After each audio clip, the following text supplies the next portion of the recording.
Hörmetlik vatandaş, siz bile iki cümlede vaziyet ve muhakeme. Bugün sizler 2022 yıl 8. ayının 24. gün.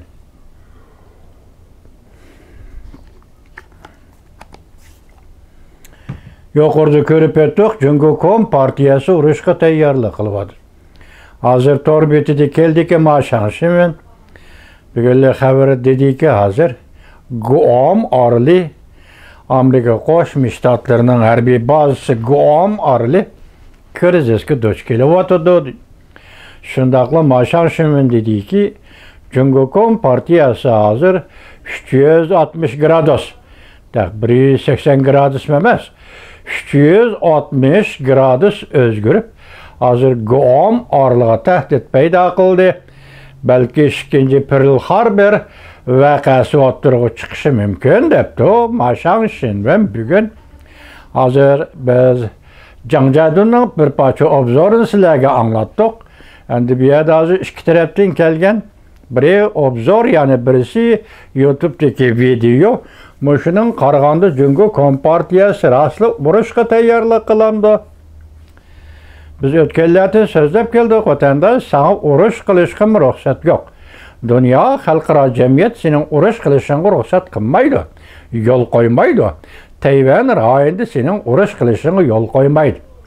Lekin ahvolda o'zgarish 7-ayning 31-kundagi o'zgarish nima desangiz, sizga tunishlik, bizga tunishlik ahvol Tibetda Akroyni kontrol qilish.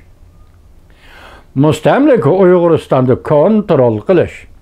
Virus niqobida kontrol qilish. Uyga nazarband qilish. Hatto mustamlika Uyg'uristonda jazo lageriga olib ketish. Bu to'g'ri sizlarga so'zildi. Bir Uyg'ur farzandining shunda xabar qilganligi sizlarga so'zildi. Mo'shuningda selishtirib, bir-biriga bog'lashtirib qarasangiz, hozir urushga tayyorlik qilayotganligi buning yoki Cumhurkom Partiyasining Tibetda hozir Ladakni eg'iz qoldiq.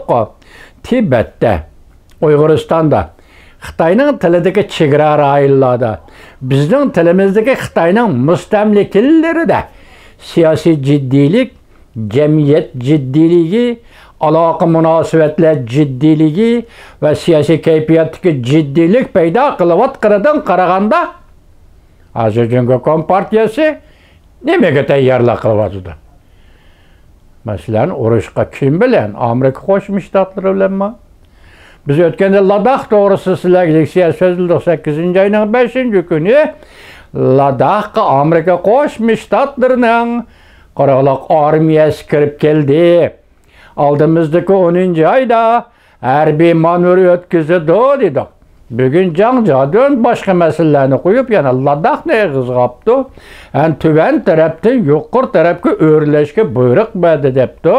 Biz o'tganda sizlarga so'zlagan so'zimizda hozir bu rayondan Hindiston 25 kilometr chekindi, Jungu 25 kilometr chekindi. O'ttirda 50 kvadrat kilometr zamin azat bo'lgan zamin deb qarilib, ham bu zamin Tibetning zamini deb qarilib, 7-ayning 14-kuni 7-ayning 14-kuni Dalay Lama bu yani ziyorat qildi dedi. 7-ayning 14-kuni tugudi, yani 20 kundan keyin 8-ayning 5-kuni, yani 8-ayning 2-kuni Avam Palata boshlig'i Nancy Pelosi Tayvanni ziyorat qilib qaytib kelgandan keyin 5-kunida Amerika armiyasi Ladak kirdi dedi. Hozir bu yerda Jangjadun Ladakni eg'izg'apti. Amaliyot kim bilan maşanışın ve nima deydi? Amerika Qo'shma Shtatlarining Osiyoning sharqidagi deydi. Guam arlı Amerika Qo'shma Shtatlari harbiy bazasi hozir krizisga duch keldi. Cumhurkom Partiyasi 360 gradus o'zgardi. 10 gradus emas, 80 gradus emas, 360 gradus.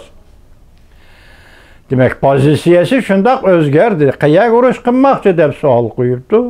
Ikkinchi Pearl Harborni paydo qilmoqchimi deb savol qo'yibdi. Endi yana qaytib kelaylik. Hozir buni takrorlab o'tdik, sababi takrorlash zarur bo'lib qoldi vatandaş. Chunki uning ichki ahvoli nima?